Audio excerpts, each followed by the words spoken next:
बिस्मिल्लाहिर्रहमानिर्रहीम। प्रोग्राम में inside the news और मैं हूं डॉक्टर सना गौरी। तहरीक इंसाफ अब मफाहिमत की बात करती है। मफाहिमत की पॉलिसी पहले भी उन्होंने कहा कि हम बात करने के लिए तैयार हैं, लेकिन पहले भी इलेक्शन से पहले यही बात थी कि वो किसी जमात से बात नहीं कर सकते, चोरों से बात नहीं कर सकते।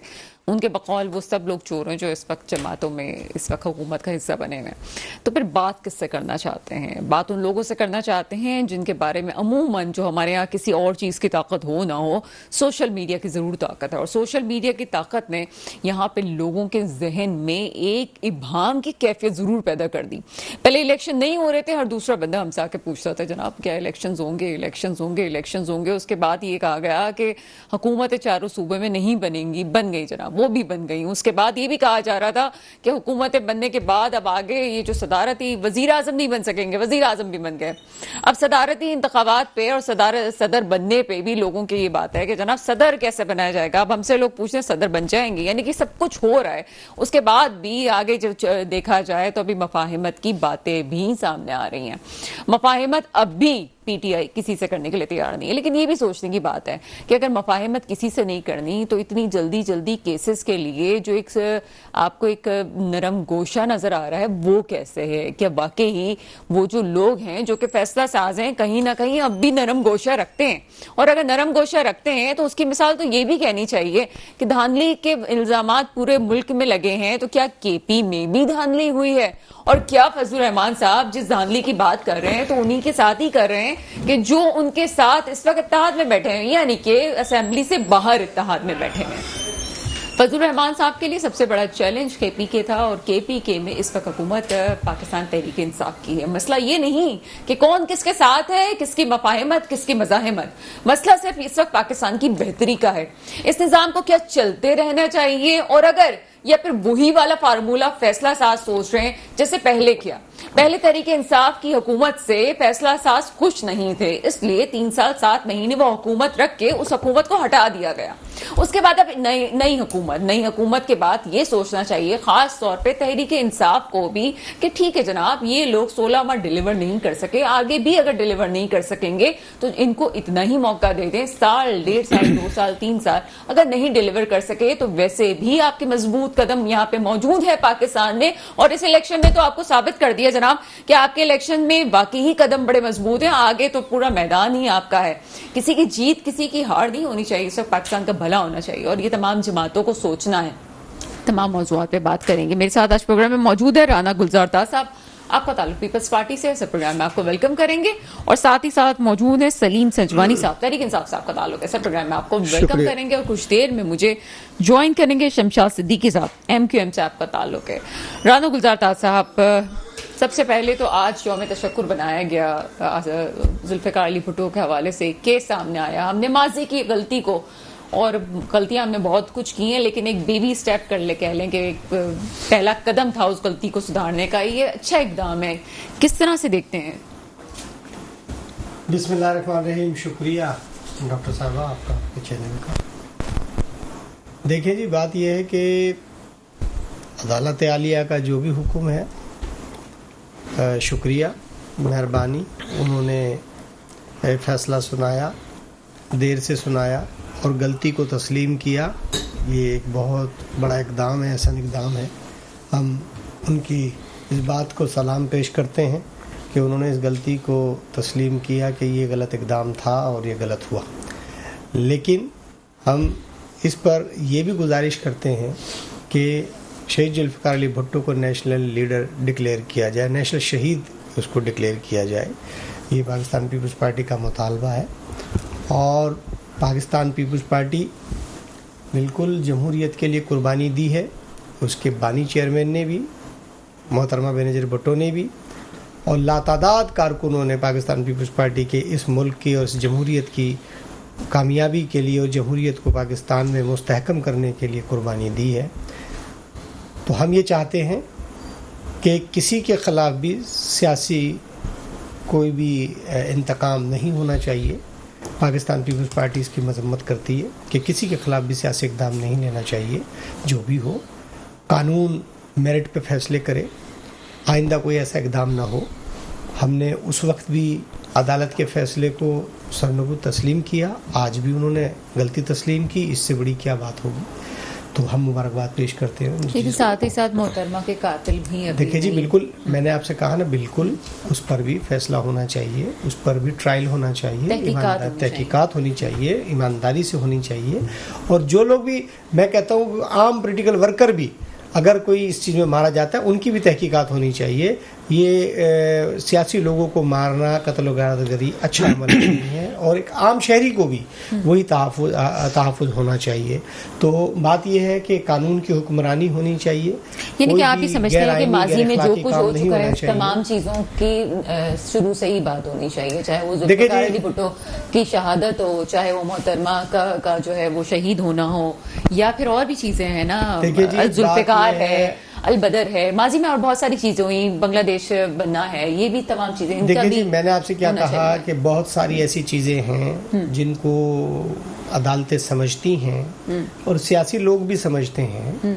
मैं ये समझता हूँ कि इस फैसले से पूरी कौम को ये समझ जाना चाहिए कि अदलिया का एक बहुत बड़ा ऐसा इक़दाम है कि जो उन्होंने ये फैसला किया है। तो उम्मीद है कि वो अच्छे फैसले करेंगे, आइंदा भी करेंगे। और किसी को भी, मैं समझता हूँ सियासी लोगों पे किसी किस्म की कदगन नहीं होनी चाहिए, क्योंकि हम जमहूरी लोग हैं। अच्छा, मैं आपसे थोड़ी सी बात और कंटिन्यू करूंगी, फिर मैं अपने गेस्ट के पास जाना है मुझे। मैंने शुरू में ही कहा कि एक बेबी स्टेप है पाकिस्तान की बेहतरी के लिए। एक पहला तो हमने अपनी माजी की गलतियों से सीखा है, इस तरह से माजी की और बहुत सारी भी गलतियां हैं ना, सिर्फ भुट्टो खानदान में ये 2 शहादतें नहीं हुई, और बहुत से कत्ल भी हुए, और बहुत सारी चीज़ों की तहकीकात भी बाकी है, जिसमें किसी दहशतगर्द तंजीम का आ जाना बीच में, और फिर बहुत से मर्डर्स हो जाना, किसी का पुलिस मुकाबले में मर जाना, ये तमाम चीज़ें भी तो हैं, उनको भी तो सामने लाना चाहिए अगर किसी से। देखिए जी, अदालतों का काम है, हमारा तो मुतालबा है, और ये अदालतों का सारा मुतालबा है आपका। देखिए अदालतें, मैंने आपसे कहा ना कि हम सियासी लोग हैं, हम किसी से इंतकाम नहीं रखते, और ना ही हमारा ये इरादा है।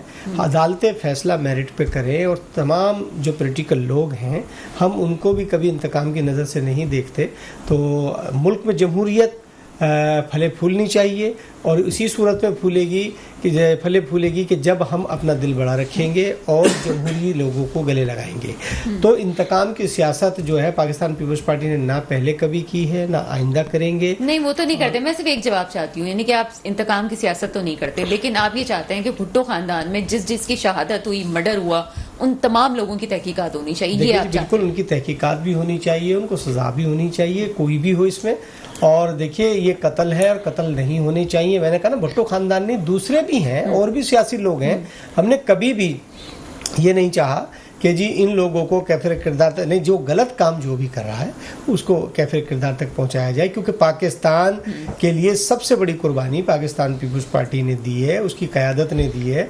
आसिफ अली जरदारी ने 12 साल जेल काटी है, उसके कारकुनों ने जो है जेलें काटी हैं, गोलियां खाई हैं, इस पाकिस्तान के लिए फांसी पे जो है ना लटकाया गया है, बीबी साहिबा को शहीद कर दिया गया। तो बात यह है कि हमारी तो एक तारीख है, तो हम फिर भी ये नहीं चाहते कि इंतकाम हो, हम ये चाहते हैं कि आइंदा कोई ऐसा काम ना हो। सब लोगों को एक सियासी तौर पे महज़राई नहीं करनी चाहिए, और हमें पाकिस्तानी अदलिया पर एतमाद रखना चाहिए, इदारों को मुस्तहकम करना है, रियासत को मजबूत करना है। ये बहुत अच्छा ज़रूरत है इस चीज़। ठीक है, आगे चलते जनाब। सलीम सजवानी साहब, तारीख पे की भी गहरी नज़र है। भुट्टो साहब की शहादत भी हुई और उसके बाद चीज़ें चली हैं। 2018 में नवाज शरीफ साहब के भी खिलाफ केसेस हुए। 99 में भी हमने मुशर्रफ वाला दौर भी देखा कि उसमें भी क्या कुछ हुआ है। PCO जजेस वाले भी मामले देखे। लेकिन इस मामले को अपने तौर से आप क्या समझते हैं कि जब भुट्टो साहब को जो है वो फांसी लगाई गई, उसके बाद 8 चीफ जस्टिस पाकिस्तान की तारीख में गुजरे, लेकिन क्या किसी में भी इतनी हिम्मत नहीं थी, या कभी इस मामले को इतना सोचा नहीं गया कि जनाब इस दफ़ा हम देखते हैं कि काजी फाइज ईसा साहब ने फैसला लिया और इसको तारीख की गलती को सुलझाने की कोशिश की। किस तरह से देखते हैं इस मामले को? देखिए 2008 के अंदर में जो है वो पीपल्स पार्टी की गवर्नमेंट पाई थी, ये उस दौर में हो जाना चाहिए। तो माजी के गलत फैसलों को जो है वो देखा जाना चाहिए। मैं आपकी इस बात से मुत्तफिक हूँ कि माजी के गलत फैसलों को देखना जाना चाहिए, मगर इस वक्त जो मलूकियत मुल्क में तारी है, इस वक्त जो मलूकियत मुल्क में चल रही है, आप देख लें अरशद शरीफ साहब का मर्डर हो गया, जिले शाह का मर्डर हुआ, अहमद शाह का मर्डर हुआ, दीगर कई लोगों का मर्डर हुआ, 9 मई को 25 लोगों का मर्डर हो गया।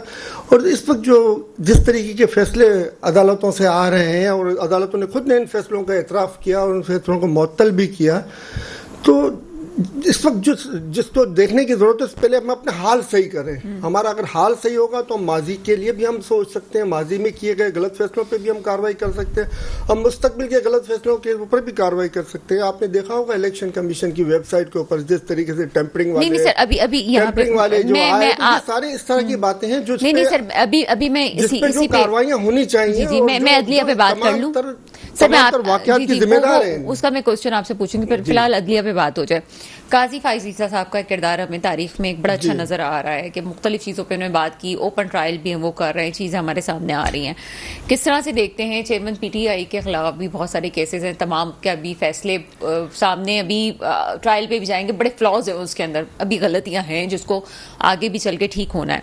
उम्मीद है आपको कि चीज़ें ठीक हो जाएंगी काजी फाइज ईसा साहब की क़यादत में, जिस तरह से वो बेहतरी की तरफ लेके जा रहे हैं चीज़ों को? मेरे ख्याल से हर चीफ जस्टिस को, हर बाशऊर इंसान को मरना है, अल्लाह को जवाब देना है, तो काजी फाइज साहब को भी अल्लाह को जवाब देना है। मगर जिस बोंडे तरीके से उन्होंने आइन की आर्टिकल 17C शिक नंबर 2 की जो नज़रअंदाज करके इन्होंने बल्ले का निशान ले लिया और वो फैसला सुनाया, वो उनको जेब नहीं देता था। इनकी रिपीटेशन इससे जो है वो भोंडा जो है वो गैर सियासी लफ्ज है और ये कार्रवाई से हज़फ कर दिया जाए। जी जनाब, आगे।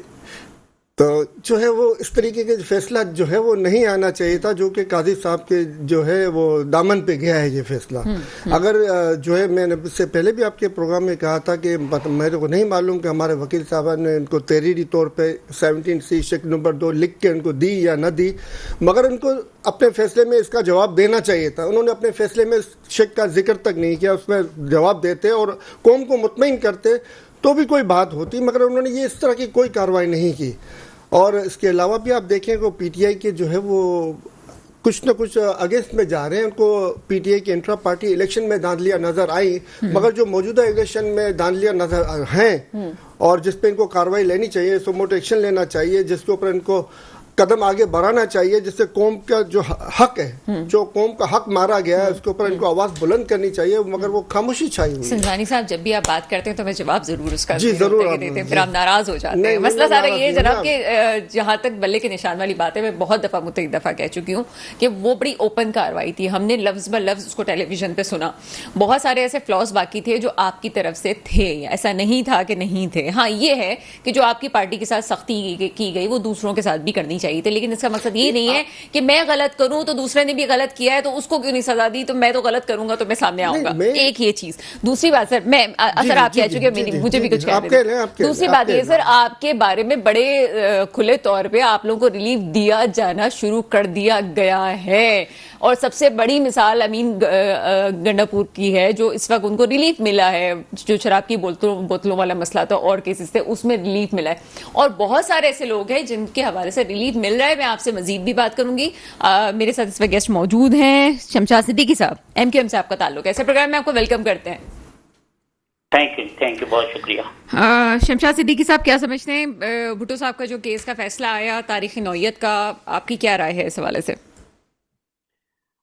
देखें जी, ये तो सुप्रीम कोर्ट के मामलात हैं, उन्हीं का पहला फैसला था, उन्हीं का ये दूसरा, बल्कि फैसला नहीं आया बल्कि एक राय दी है उन्होंने। जी राय दी है उनसे, चूंकि राय मांगी गई थी तो उन्होंने राय दे दी, और यकीनी तौर पे मेरा ख्याल है उसमें बेशतर हमारे जो सियासी रहनुमा हैं उन्होंने ये बात इसको मेंशन किया था कि वो उनको प्रॉपर जो एक शफाफ जिसे कहते हैं ना जुडिशरी का जो एक अमल होना चाहिए था वो उनको नहीं मिला।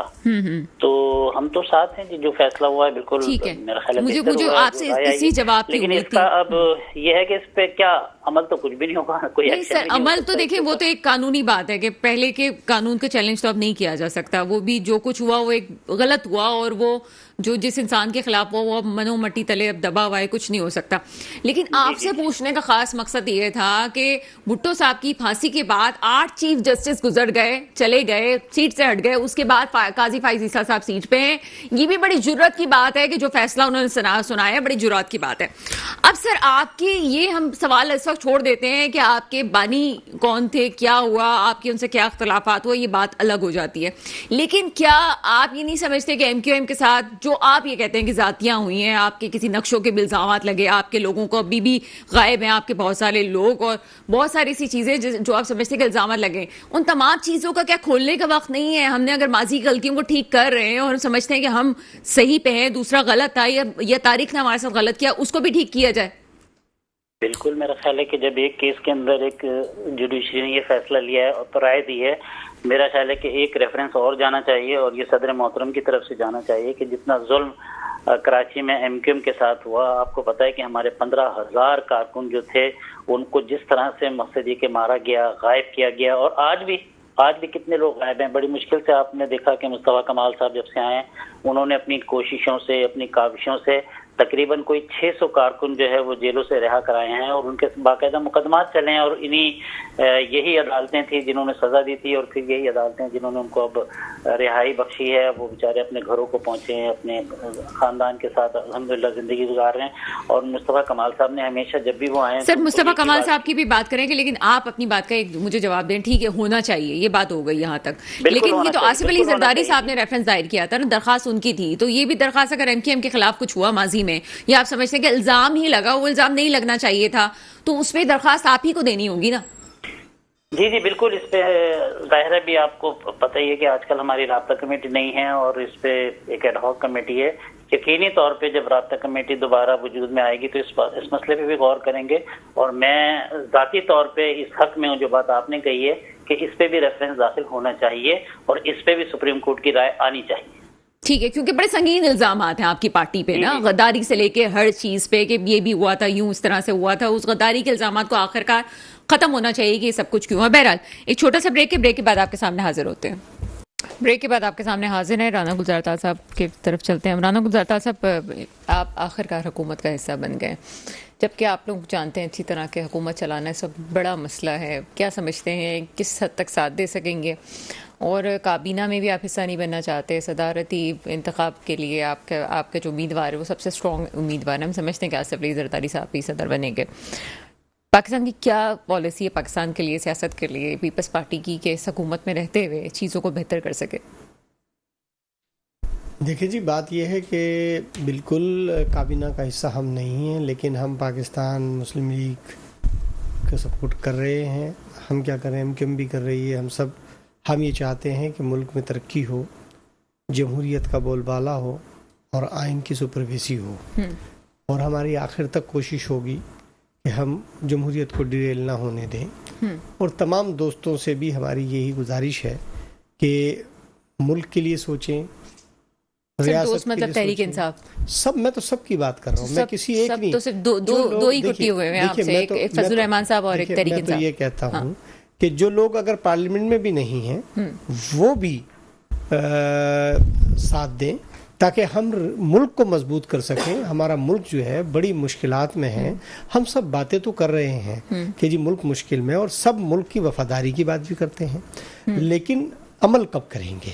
तो हमें अमल करना चाहिए। चलें सिंध की बात कर जिस तरह से इलेक्शन हुए हैं वो अब जैसे भी हुए हैं, जैसे से क्या मुराद है? मतलब देखिए, अब जैसे नहीं सर, जैसे बड़े मासूम है राना गुलजार ताल नहीं, मैंने बात तो सुनिए। जी सर। तस्लीम में क्या तस्लीम कर रहा हूँ, आप बताएं। चलिए क्या तस्लीम, जैसे को इन्वर्टेड कॉमास में बयान करना है, उसके जब पूरे अल्फाज हो तो बात कीजिए। ठीक है सर, ठीक है सर। बात यह कि इनके तहफुजात हैं कि भाई ये गलत हुए, फॉर्म 45 और बहुत सारे तहफुज़, ऐसा ही है। हमारे भी तहफुज़ात हैं, हमारी भी रिजर्वेशन है, लेकिन हमने क्या कहा कि हम शवाहिद जो हैं वो इलेक्शन कमीशन को देंगे कि जी ये है, ये गलतियां हुई हैं। तो बात यह है कि जब इलेक्शन हो गए, पार्लियामेंट मादरे वजूद में आ चुकी है, क्योंकि पैसा कौम का खर्च हुआ है, ना कि पीपल्स पार्टी का हुआ है, ना कि ही तहरीक इंसाफ का हुआ है, ये कौम का पैसा खर्च हुआ। तो हमें इस पार्लियामेंट में जब हम आ गए हैं तो हमें इसकी सुपरवेसी के लिए काम करना चाहिए, इसको मजबूत और मुस्तहकम करना चाहिए। अब हमें ये सोचना चाहिए कि मुल्क के लिए क्या बेहतरी है। ये पार्लियामेंट वो कानून साजी करे, वो फैसले करे जिससे रियासत मुस्तहकम हो, मजबूत हो। हम अनारगी पैदा सर मुझे तो लगता है कि रियासत मजबूत करने के लिए ही आसिफ अली जरदारी को सदर बनाया गया है, क्योंकि आपको उन लोगों को ऐसा लगता है कि आसिफ अली जरदारी साहब सदर होंगे तो 5 साल किसी तरह गाड़ी खिंच जाएगी, वरना तो तहरीक इंसाफ वाले यानी कि सुन्नी इत्तेहाद वाले तो चलान चलवाने से रहे हुकूमत। देखिए जी, हमने आपसे क्या कहा, हमारे दरवाजे सबके लिए खुले हैं। मैंने अभी पहले भी ये कह चुका हूँ, हम इंतकाम की सियासत को पसंद नहीं करते, हमारे दरवाजे सबके लिए खुले हैं। सर आप तो विन विन पोजीशन में हैं, आपके दरवाजे तो सबके लिए खुले हैं, आप तो इस वक्त जिस पोजीशन में सियासत कर रहे हैं आपके लिए तो आगे देखिए हमने हमेशा हर आदमी को अपने गले लगाने की कोशिश की है। तो सर एमक्यूएम को भी गले लगा लें, नाराज बैठी हुई आप सिंध में। वो देखिए, वो दोस्त हैं हमारे, नाराज हो जाते हैं, हमने तो कभी भी उनको मना नहीं किया, वो खुद ही सर इस दफा पक्के वाले नाराज खुद ही खुश हो जाते हैं, खुद ही नाराज हो जाते हैं। हमने तो अभी भी उनको कभी भी मना नहीं किया, हमारे भाई हैं और वो बिल्कुल साथ मिलके चले। और अच्छी बात है, जितना देखिए अनारगी से कोई फायदा नहीं होगा, ना मुल्क को ना शहर को, और जितना हम आपस में मिलजुल के चलेंगे, शहर की खिदमत करेंगे, अवाम की खिदमत करेंगे, क्योंकि कल उनको भी अवाम ने वोट दिया है। एक अल्फाज हमारे दोस्त ये कहते थे कि जी पीपल्स दिया है ना, वोट तो दिया है ना, इतना तो मान रहे ना। नहीं दिया है ना, मैं तो कह तो रहा हूँ ना, अच्छा, सुनिए ना। हमारे दोस्त ये कहते हैं कि जी पीपल्स पार्टी ने हमारे मैंडेट को जाली करार दिया। मैं दोस्तों से पूछना चाहता हूं, क्या आसिफ अली जरदारी साहब ने आपसे जाती तौर पे कहा, क्या बिलावल भुट्टो जरदारी साहब ने आपको जाती तौर पे कहा कि आपका मैंडेट गलत है, या अदी साहिबा ने कहा?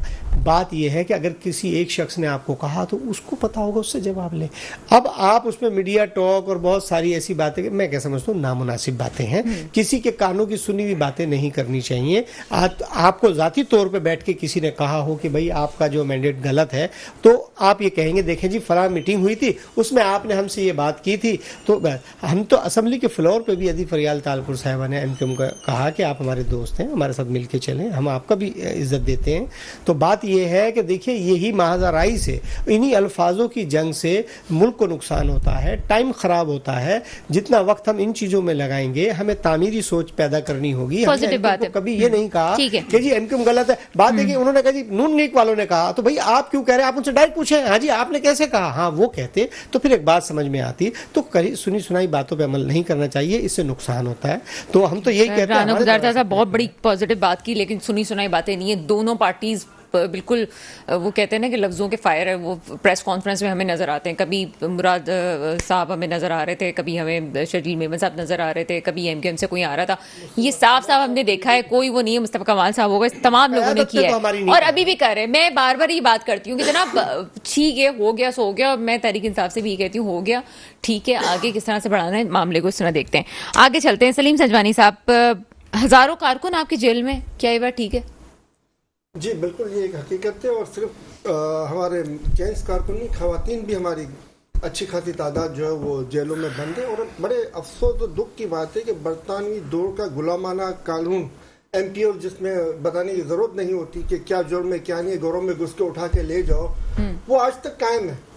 और इसके तहत ये सारी गिरफ्तार। अच्छा, आपको क्या लगता है सजवानी साहब कि ये आपके एक रहनुमा नहीं कहा जो कि खुद जेल में है, उन्होंने कहा कि हजारों कारकुन हमारे जेल में, जी बिल्कुल, लेकिन ये आपको नहीं लगता कि पार्टी की सतह भी, आप टेलीविजन के भी थ्रू आप ये बात कर सकते हैं कि पार्टी की सतह पे कोई लिस्ट जारी हो जिसमें ये कहा जाए ये हजारों हैं, हजारों लोग इस वक्त जो है जेल के पीछे हैं? क्योंकि हजारों का लफ्ज जो है जब वो सोशल मीडिया पे आता है तो लोगों की, आप लोगों से जो मोहब्बत है ना, वो अचानक से आंखों खुला हो जाते हैं। लेकिन आप लोगों की तरफ से ये हजारों वाले लफ्ज को कभी डिफाइन नहीं किया गया कि कितने लोग आपकी तरफ से जेल में। सही है, और ये डिफाइंड मेरे ख्याल से पहले जब स्टार्ट का था तब की भी गई थी। हाँ, शुरू में था, उसके बाद तो छोड़ भी दिए गए। उसके बाद बहुत से कारकुन रफ्ता रफ्ता छूटते हुए आए हैं, मगर कितनी सोहबतें बर्दाश्त करने के बाद, कितने जुल्म और सितम बर्दाश्त करने के बाद वो छूटते हैं। और खवातीन के साथ में जो सलूक किया जा रहा है कि वो जमानत मिलती है, बाहर निकलती है, फिर उनको घरों से उठा के फिर वापस ला के बंद कर दिए जाते हैं। कल खवातीन का आलमी दिन है, क्या उस आलमी दिन के मौके पर सदर पाकिस्तान कुछ अपना कर्म करेंगे उन खवातीन के ऊपर, पीटीआई की जो जेलों में बंद है, और उनकी रिहाई के हुकूमत सादिर करेंगे कि अदालतों को कहेंगे कि उनकी जमानतें ली जाएं, जो रिहाई के लायक है उनको रिहा किया जाए, क्योंकि मुकदमा सारे ऐसे हैं जो साबित शुदा नहीं है। वीडियोस मौजूद है, सब चीजें मौजूद है, आप देख लो वीडियोस में। कोई एक खातून को ये साबित नहीं कर सकते कि इसने कुछ ऐसा गलत किया हो, मगर एक तरह की अच्छा, सलीम सजवानी साहब, एक सवाल में करने की पॉलिसी थी, वो उसी के तहत जो वो उन्होंने ये सब किया हुआ है। और आहिस्ता आहिस्ता जो आप अच्छा 9 मई को हुए हुए 8 माह या 9 माह ऐसे कुछ हो गए होंगे ना 9 मई को। आपको नहीं लगता कि जो लोग कहते हैं जी फैसला और जो ये बात करते हैं हम 9 मई वालों को छोड़ेंगे नहीं, ये वो हमारा ताकतवर तबका है ना कि जो अगर किसी को पकड़ना चाहे तो फौरन पकड़ भी सकता है, अगर मामलात को निपटाना चाहे तो निपटा भी फौरन सकता था, लेकिन नहीं किया गया ऐसा। आपको नहीं लगता कि ये रिलीफ भी है आप लोगों के लिए बहुत ज्यादा? हम नहीं कहते कि रिलीफ हमारे, अच्छा। हम तो खुद कहते हैं कि 9 मई के जो वाकयात के असल जिम्मेदार हैं, हाँ। उनको कौम के सामने आना चाहिए और उनको गिरफ्तार होना चाहिए। सर, जिसके साथ बुरा होना था वो तो भुट्टो साहब की फांसी तक भी बुरा हो गया ना।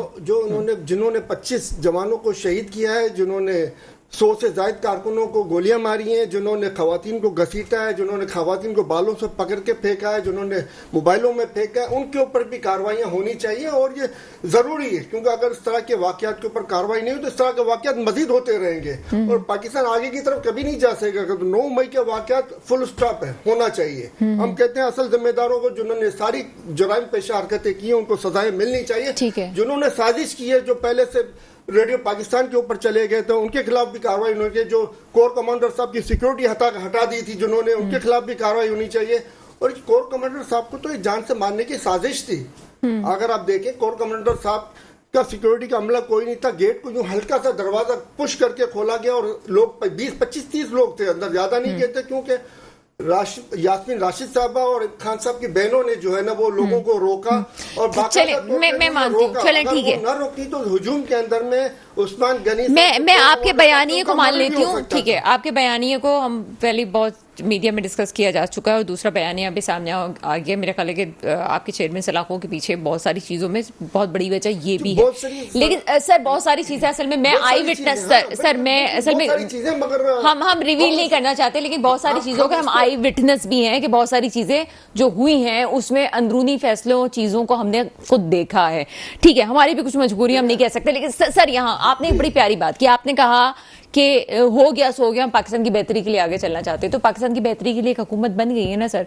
आपको ये हुकूमत बकौल आपके ये हुकूमत नहीं चल सकती, अच्छी नहीं है, इंतजामिया ठीक नहीं है, कुछ अरसे ऐसा नहीं कि इसको चलने दिया जाए। देखिए, अगर हुकूमत गैरत का मुजाहरा करे, हुकूमत अवाम की ख्वाहिशों के मुताबिक हुकूमत चलाई जाए तो एक अलग मसला होता है। अभी आप देख लें, इंडिया ने पाकिस्तान के जहाज को किडनैप कर लिया, उन्होंने जो चाइना से माल आ रहा था उसको रोक लिया, इसके ऊपर किसने आवाज उठाई? क्या हुकूमत में किसी में गैरत नहीं थी कि इंडिया ने किस तरह हमारे जहाज को पकड़ के अपने अंडर में ले गया? उन्होंने क्या सारे के सारे किस तरह के हुक्मरान पर मुसल्लत है कि इंडिया हमारा जहाज पकड़ के ले सर क्या चाहते हैं? मैं आपसे जो मेरा सवाल पूछ रही हूँ, क्या चाहते हैं? तहरीक इंसाफ की कंफ्यूजन हमें नजर आ रही है मुझे। अपना चीफ इलेक्शन कमिश्नर साहब ने वेबसाइट पे फॉर्म 45 लगाया कि पीटीआई का काम आसान कर दिया।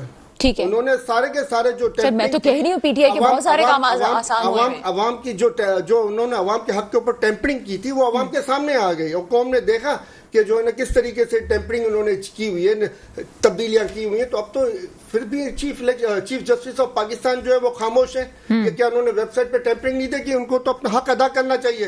अवाम के हक के ऊपर जो डाका डाला गया, मतलब इस इलेक्शन को कालादम करार देते हैं, आप ये कहना चाह रहे हैं? नहीं करेगा तो कौन करेगा? तो इस इलेक्शन बाहर का है वो चीफ जस्टिस करेगा। सर मैं ये पूछ रही हूँ कि फिर इस इलेक्शन को कालादम करार देना है? नहीं, हम नहीं कहते कालादम करार, फिर क्या होगा? यही नहीं है सर, फिर क्या है?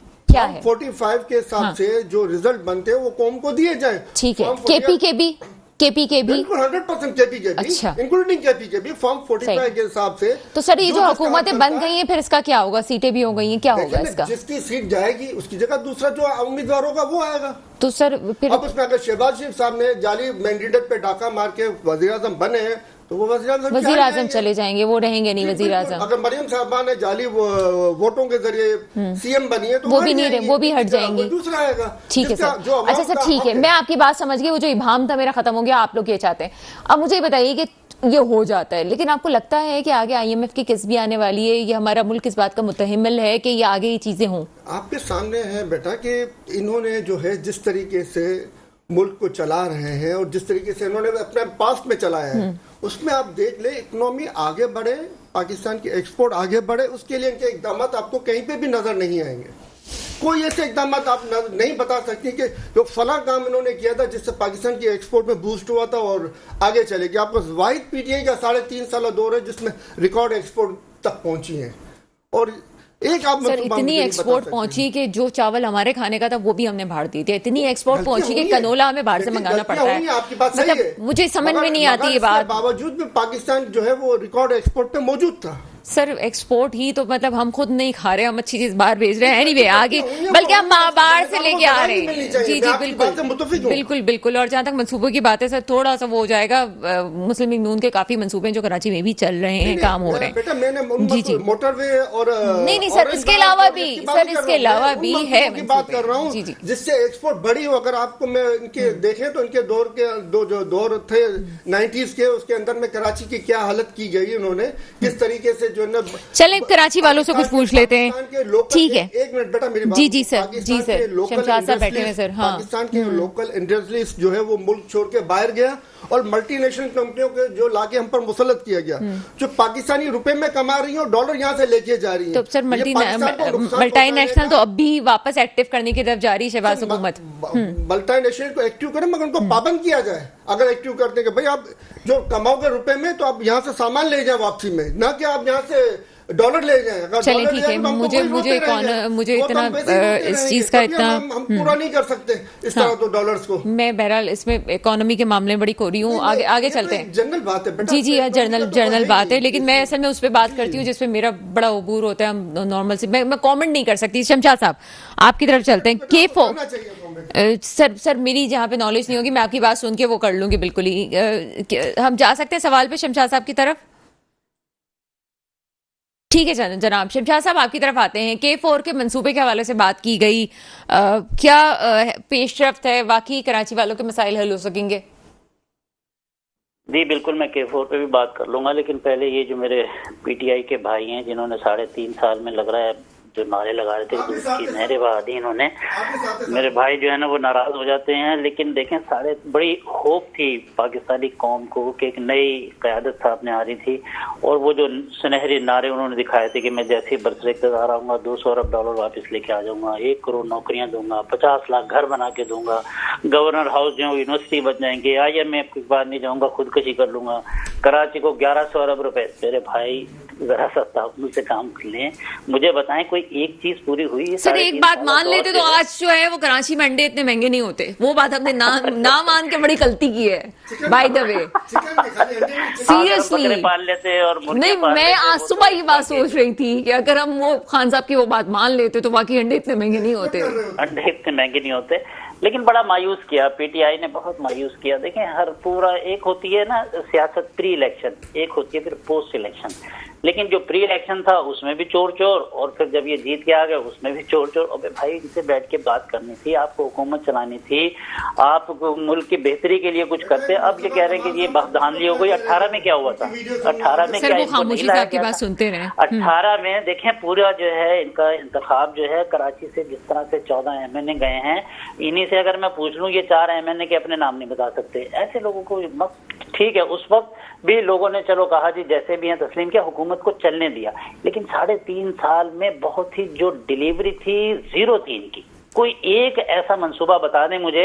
वो तो अगर कराची में अगर वो एक ग्रीन बस चल रही थी तो वो तो नून लीग का ही मंसूबा था, उसी पे कोई एक ऐसा काम बताएं मुझे पीटीआई वाले मेरे भाई के पूरे पाकिस्तान के अंदर जिसको ये अपने रजिस्टर कर सके कि हाँ जी हमने ये अपने जमाने में किया था। सिर्फ लड़ाई, सबसे लड़ाई, ये चोर है इससे मैं बात नहीं करूंगा, ये डीजल है इससे मैं बात करूंगा। आज वो देखे फिर यू टर्न हो गया, आज वो फिर डीजल के साथ बेचारे के साथ बैठे हुए हैं और मुझे कह रहे हैं कि अब आप जो है ना हमारे माई बाप हो। तो ये देखिए सियासत को जो है ना बाला तर रखना चाहिए मुल्क के मफाद में। मुल्क की मफाद जो है आप उसको छोड़ देते हैं, अपनी सियासत को लेके बैठ जाते हैं, उसकी वजह से मुल्क तबाह हो गया। अच्छी खासी हुकूमत आपकी चल ही रही थी ना। देखें आपके खिलाफ अगर नो कॉन्फिडेंस आया था तो वो जो एक हमारा पार्लिमानी निजाम है वो उसका हिस्सा था, आपको उसको मान लेना चाहिए था, आपको अपोजिशन लीडर बनना चाहिए था। नहीं, उन्होंने कहा जी 160 बंदे मेरे साथ हैं, सब बाहर आ जाओ, सबको रिजाइन करा दिया, सबको बाहर लेके चले गए। थोड़े दिन बाद उनको अकल आई कि नहीं यार ये तो गलती हो गई, फिर कहने के नहीं अब मैं वापस भेजूंगा। उस वक्त फिर किसी ने उनको वापस नहीं आने दिया। अच्छी खासी इनकी पंजाब में हुकूमत थी, उन्होंने कहा नहीं जी पंजाब की हुकूमत तोड़ दो, पंजाब की हुकूमत तोड़ दी। चले हम आगे वाली सियासत की बात करते हैं। करना चाहिए इनको, ये तस्लीम करना चाहिए और अपने आप को अब बेहतर पोजीशन में लाना चाहिए। ठीक है जनाब, मुझे सर एक ब्रेक का कहा जा रहा है, लेकिन ब्रेक से पहले एक बात जहन में बिल्कुल आ रही है। आज इन लोगों की हुकूमत है, कल सर पीटीआई की भी हुकूमत होगी। आप तो जिसकी हुकूमत होती है उसके साथ होते हैं, तो अभी भी सही थोड़े से धीमे धीमे प्यारे प्यारे बोलने चाहिए, ताकि आगे जो अपोजिशन की अपोजिशन करनी होती है उसमें मसाइल ना हो। एक छोटा सा ब्रेक लेते हैं, ब्रेक के बाद आपके सामने वापस हाजिर होते हैं। ब्रेक के बाद आपके सामने हाजिर हैं। शमशाद सिद्दीकी की तरफ फिर चलते हैं। शमशाद सिद्दीकी साहब, कराची के मसाइल हल होने की बात होती है, K4 के मंसूबे की भी बात हो रही है, लेकिन उसके साथ साथ आपकी अभी भी पीपल्स पार्टी से नहीं बन रही। जिस तरह से सूबाई सतह पे बननी चाहिए उस तरह से आप लोगों की अभी भी नहीं बन रही। मुस्तकिल आप लोग जो हैं इस वक्त एक दूसरे की मुखालफत में ही बातें कर रहे हैं। मेरा एक क्वेश्चन है जो मैं बतौर सहाफ़त की तालिब इल्म समझ नहीं पा रही हूँ कि अगर यही सिलसिला रहा तो कराची की बेहतरी कैसे मुमकिन होगी? नहीं, आप बिल्कुल ठीक कह रही हैं। नहीं देखें, पीपल्स पार्टी से हम लड़ना नहीं चाहते, पीपल्स पार्टी वाले भी हमारे भाई हैं। हमारी जो उनसे लड़ाई ख़त्म होगी वो उस वक्त ख़त्म हो जाएगी जब वो कराची को, हैदराबाद को भी इसी तरह समझेंगे जिस तरह वो लाड़काना को समझते हैं। यकीन करिए कि जिस तरह की लिसानी सियासत पीपल्स पार्टी की वजह से इस सूबे में हुए हैं वो आपको किसी दूसरे सूबे में नजर आएगी नहीं। आप देखें कि पूरे 15 साल इनकी हुकूमत रही है, 23,000 अरब रुपए इनको मिले हैं। 23 मंसूबे आप मुझे दिखाएं, इनके नजर नहीं आएंगे। कराची तो मायूसी का शिकार है, इसके इख्तियारात पर डाका डाल दिया गया। पुलिस यहाँ की देखें वो सारी गैर मुकामी। अभी आप देखें सिर्फ 2 महीने गुजरे, ये 24 जो शुरू हुआ है 31 लोग कत्ल हो गए। अमन अमान की सूरत हाल देख लें। पिछले मेरे ख्याल 4-5 साल से पीपल्स पार्टी की हुकूमत है और बगैर वजीर दाखिला के ये लोग चला रहे थे। पूरे यहाँ पे हुक्मरान गैर मुकामी आके बैठ जाते हैं। नौकरियों 5 लाख नौकरियां इन्होंने दी हैं, एक नौकरी कराची या हैदराबाद के किसी बंदे को नहीं दी। तालीम का मायार देख लें आप, तालीम का इतना जबरदस्त बजट होता है इनके पास, लेकिन पूरे पाकिस्तान में अगर तालीमी मेयार को आप नापें तो सबसे कम रेटिंग जो है वो सिंध की है। सड़कें तबाह हाल है, सेहत का हाल अगर आप देख लें, कभी अब्बासी शहीद हॉस्पिटल चले जाएं, जिना चले जाएं, सिविल बना है, यानी खंडरात का मंजर पेश कर रहा है। पानी के तड़पने लोग, ऐसे इलाके हैं जहाँ 2-2 महीने में एक दफा पानी आता है। तो सर केएमसी भी सिंध गवर्नमेंट का राज था। कचरा आप सर मेरी बात मैं समझना चाह रही हूँ, तो क्या केएमसी में भी सिंध गवर्नमेंट का राज था? क्या केपीटी में जो भर्तियां हुई थी वो भी सिंध गवर्नमेंट ने की थी? सर जो केएमसी में भर्तियां हुई वो भी सिंध गवर्नमेंट ने की है, उसमें कोई उर्दू स्पीकिंग नहीं है। देखें, पीपल्स पार्टी के मेयर जो है पिछले 3 साल से हैं। अब आप कहेंगे वो तो 1 साल से हैं, नहीं 2 साल से वो एडमिनिस्ट्रेटर भी थे। मुझे बताएं कि 3 साल क्या काफी नहीं होते डिलीवर के लिए? क्या 3 साल काफी नहीं होते कारकर्दगी दिखाने के लिए? मुस्तफा कमाल साहब भी 4 साल के लिए सिर्फ आए थे ना। 300 अरब रुपए उन्होंने यहाँ पर नहीं सर, मेरी एक बात का जवाब नहीं सर, मैं समझना चाह रही हूँ। कराची वाले हमेशा ये बात सुनते हैं, मुझे मेरे साथ भी जो है वो डोमिसाइल के मसाइल होते हैं, ऐसा नहीं कि नहीं होते। कराची का डोमिसाइल होने की वजह से काफी मसाइल का सामना होता है। लेकिन मुझे ये बताएं कि क्या उर्दू स्पीकिंग्स की क्या कराची में भर्तियां नहीं होती? क्या केएमसी में भर्तियां नहीं हुई हैं? क्या केपीटी में भर्तियां नहीं हुई हैं? देखें, एक जमाना था यकीनी तौर पे भर्तियां होती हैं, लेकिन आज जरा विजिट तो करके देखें। आप सिंध सेक्रेटरिएट में चले जाएं, हाँ। कोई एक बंदा मुझे उर्दू स्पीकिंग दिखा दें। बस मैं ये सुनना चाह रही थी। कराची केएमसी जो होती थी, अब वो सूरत हाल नहीं है। जरा आप विजिट करके देखें, यहाँ के लोगों को बाकायदा जो रिटायर हो गया उसके बाद उसकी रिप्लेसमेंट नहीं हुई, उसके बाद जाली डोमिसाइल पे लाके उन्होंने पीपल्स पार्टी का बंदा जो है ना वहां पे बैठा दिया। हालत देखें स्ट्रीट क्राइम की। पिछले साल की भी मैं रिपोर्ट देख रहा था, 81,000 स्ट्रीट क्राइम हुए हैं, 22,000 से ज्यादा कारें चोरी हुई हैं। आप देखें मोटर बाइक की तादाद तकरीबन कोई 55,000 है। 28,000 मोबाइल चोरी हुए हैं। कत्ल की वारदातें तकरीबन 600 से ज्यादा है, और ये तो सिर्फ अभी 2 महीने गुजरे हैं, इसमें 31 लोग कत्ल हो चुके हैं। कहाँ पे हैं अमन अमान? देखिए कुछ भी है, अब आप कहेंगे कि जी ये न्यू लीग के साथ क्योंकि हमारी बातचीत चल रही है मैं उनकी तारीफ कर रहा हूँ। नहीं सर, मैं आपकी बात सुन रही हूँ। हाँ। देखिए मरियम नवाज वहाँ आई है ना, हाँ। पहले दिन से उन्होंने बाकायदा अगले 5 साल का मंसूबा पेश किया तरक्की का पंजाब में। तो सर मुराद अली शाह भी तो राशन पैकेज लेके आए, 5,000 रुपए दे रहे हैं। मुराद अली शाह ने देखें कैसा भोंडा किस्म का वो एक नया तरीका करप्शन का निकाल दिया कि जी अभी जो है रमजान के अंदर हम 5-5 भाई आप ये क्या कहते हैं कि इनकम सपोर्ट, हम तो कहते हैं इनकम जनरेशन का कोई प्लान चाहिए ना। अब इन्होंने कुछ पता नहीं 400 अरब रुपए इनकम बेनजीर इनकम सपोर्ट के लिए रख ले। 400 अरब बहुत बड़ी रकम होती है। आप उसके अंदर 400 फैक्ट्रियां लगा सकते हैं ताकि लोगों को रोजगार मिले और हमेशा के लिए उनका ये मसला खत्म हो जाए। ये 5-5 हजार बांट देते हैं, 2-2 हजार, 6-6 हजार, इससे क्या फर्क पड़ता है? आप देखें महंगाई की सूरत हाल जो सर आपकी मरियम जिंदगी नवाज के भी तो बिना यही जो कर रही हैं, अब उनकी तारीफ कर रहे हैं और मुराद अली शाह जब पैकेज दे रहे हैं नहीं, तो उन्होंने देखिए, उन्होंने 20 पॉइंट दिए बाकायदा, वहां पे वो तरक्याती काम, उन्होंने नए इंडस्ट्रियल जोन का ऐलान किया है। हमारे जो ऑलरेडी इंडस्ट्रियल जोन है वो तबाहाली का शिकार है। आप देखें किसी भी, आप जरा कोरंगी का देखें, वो तकरीबन सर मैं हर जगह जाती हूँ। जी, आप देखें वो 40 करोड़ रुपए टैक्स देता है आपका सिर्फ औरंगी का एरिया। जाके उनकी हालत देख लें जरा, वहाँ के ना कोई रोड सलामत है, गंदगी के ढेर लगे हुए हैं। इसलिए सारे इख्तियारात जो है ना वजीर आला ने अपनी जेब में रख लिए हैं। ये कितनी बुरी बात है। 2013 के अंदर जो इन्होंने एक बिल पास किया था ना, उसके तहत अब गटर का इंचार्ज जो वो सीएम बन गया, पानी का इंचार्ज जो वो सीएम बन गया, कचरा उठाने का इंचार्ज वो सीएम बन, सारे तालीमी इदारे सिंध गवर्नमेंट ने अपने हटा लिए, तालीमी मेयार का बेड़ा गर्क हो गया, हेल्थ सेंटर का बेड़ा गर्क हो गया। इन्हें चाहिए कि दुनिया में देखें जो भी शहर तरक्की कर रहे हैं, आप न्यूयॉर्क देख लें, लंदन देख लें, शंघाई देख लें, बॉम्बे देख लें, वहाँ के बल्दियाती इदारे बहुत मजबूत हैं और वहीं कोई तसव्वुर भी नहीं कर सकता कि बल्दियाती इंतखाबात ना हो और वो जो है एडमिनिस्ट्रेटर से काम चलाएं। इनको चाहिए कि देखें फौरी तौर पे इख्तियारात, जो हम एमक्यूएम इस वक्त बात कर रही है, जिसकी वजह से हम मुस्लिम लीग नून से जो है ये थोड़ा सा इश्तराक हमने किया, बल्कि इलेक्शन से पहले हमने उनसे बात की कि हमें ना कोई वजारतें चाहिए, ना हमें कोई सफारत चाहिए, ना हमें आपका कोई मुशीर बनना। सर वो तो आप कहते हैं आइन में, हाँ, ये जो आइन में 3 तरमीम, अच्छा वो 3 तरमीम का फायदा किसको होगा? हमारे तो कोई बंदे ही नहीं है। सर मेरे पास वक्त कम है, बस किया था। देखें सबसे पहला बेनिफिशियरी उन तरमीम का जो होगा मुर्तजा वहाब होगा, और जो दूसरे बेनिफिशियरी होंगे जमात इस्लामी के चेयरमैन होंगे जो आज कलेक्टिव में। तो हम तो इनके लिए काम कर रहे हैं, लेकिन पीपल्स पार्टी के हर सूबा इसके लिए तैयार होगा, मुझे पता है। ठीक है सर, चलिए बहुत अच्छी बात, बहुत अच्छी बात है सर, बहुत शुक्रिया आपका। शमशाद सिद्दीकी साहब मेरे साथ मौजूद है, कमेंट कीजिएगा राना गुलजार साहब। और ये जो बात की जाती है ना फला बेनिफिशियरी होगा, फला नहीं होना, कराची वालों को, सिंध वालों को बेनिफिशियरी होना, ये सबका मौकफ होना चाहिए। जी शमशाद भाई की अपनी जाती राय है। वजारतों के लिए तो इनके पास लड़ाइयाँ हो रही हैं कि वजारत किसको मिलनी चाहिए किसको नहीं। पक्की बात है, बिल्कुल 100% लड़ाई हो रही है इस पे तो। ठीक है। और दूसरी बात ये है कि मेरे भाई बिल्कुल पाकिस्तान पीपुल्स पार्टी ने सिंध में काम किया। आप कह रहे हैं ना 300, और मैं कहता हूँ कि अगर आप कहते हैं कि करप्शन हुई है तो उसकी तहकीकात होनी चाहिए। जो आप 2300 अरब की बात करते हैं उसकी तहकीकात होनी चाहिए। मैं ये समझता हूँ कि पाकिस्तान पीपुल्स पार्टी ने हेल्थ सेक्टर में बहुत काम किया है और आपको भी पता है, और फ्री ऑफ कास्ट किया, और पूरे पाकिस्तान के लोग यहाँ कराची तशरीफ लाते हैं इलाज के लिए और उनको इज्जत दी जाती है। गंबट के अंदर इतना बेहतरीन सेहत का निज़ाम है कि आप देख सकते हैं। बात यह है कि हमें आगे क्या करना चाहिए। देखिए बल्दियाती निज़ाम के अंदर प्रॉपर्टी टैक्स आज बल्दियाती निज़ाम के हवाले कर दिया गया है। पहले सिंध गवर्नमेंट में था, अब वो टाउन्स ले रहे हैं। दूसरी बात, पानी का निज़ाम बल्दियात के हवाले कर दिया गया है। मेरे भाई ऐसी बात नहीं है। मैंने फिर वही आपसे बात कह रहा हूं कि ये बातों से पॉइंट स्कोरिंग नहीं होगी। बात ये है कि काम कीजिए, आगे बढ़िए, एक दूसरे के हाथ को पकड़िए, और एक दूसरे का जब हाथ पकड़ेंगे तो इसी से तरक्की होगी।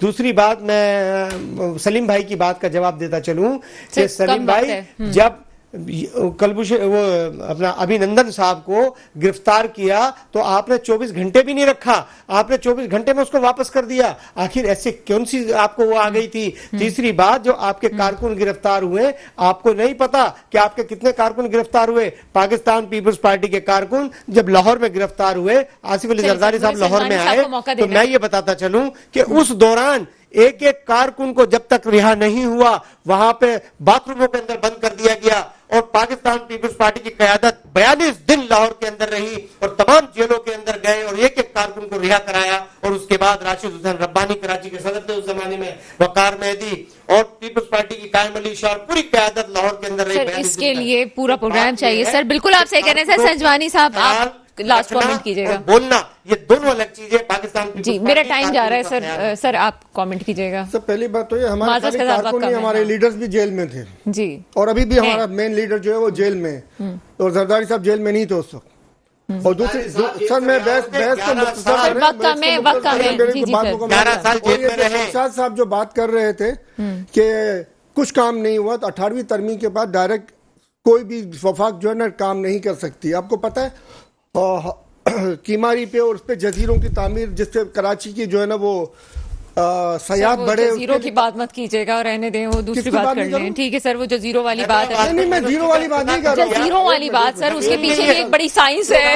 उसको जो है ना इसको इन्होंने रोका था। और दूसरा, और जो अरबों रुपए जो MNAs को मिले हैं पीटीआई के दौर में, उसके बाद अरबों रुपए जो है ना 1.5 साल की हुकूमत में इनको दिए गए, तो उसका कहाँ है सब, कहाँ खर्च हुए, किसकी अकाउंट में के? चलिए सर, बहुत शुक्रिया हुए? सर, बहुत शुक्रिया। बहुत सारी ऐसी चीजें होती हैं जिस पे लगता है कि पूरा प्रोग्राम होना चाहिए। संजवानी साहब ने जजीरो वाला पॉइंट खोल दिया, कराची के जजीरो वाला, लेकिन उस पे पूरी एक साइंस है और पूरी एक कहानी है।